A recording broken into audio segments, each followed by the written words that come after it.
नाशिक जिल्ह्यातील इगतपुरी शहरात दिवसाढवळ्या 4,50,000 रुपयांची लूट झाल्याची धक्कादायक घटना समोर आली आहे।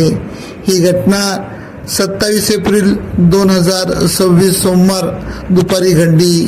या प्रकरणी इगतपुरी पोलीस ठाण्यात गुन्हा दाखल करण्यात आला असून अज्ञात आरोपींचा कसून शोध सुरू आहे।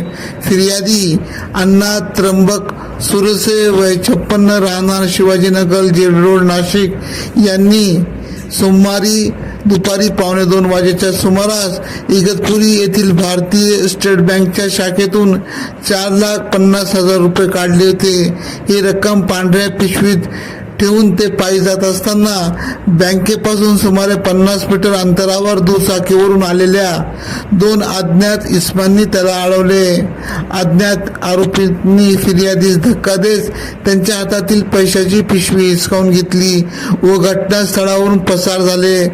या रकमेत 500 रुपयांच्या नोटाचे 9 बंडल होते। याबाबत अधिक तपास पोलीस निरीक्षक सारिका अहिराव यांच्या मार्गदर्शनाखाली डीजी परदेशी विजय रुद्रे निलेश देवराज करत असून आरोपींचा शोध सुरू आहे। दरम्यान इगतपुरी शहरात दिवसाढवळ्या झालेल्या या लुटीमुळे नागरिकांमध्ये भीतीचे वातावरण निर्माण झाले आहे। AKP न्यूजसाठी विशेष प्रतिनिधी भागीरथ तातकरी, इगतपुरी, नाशिक।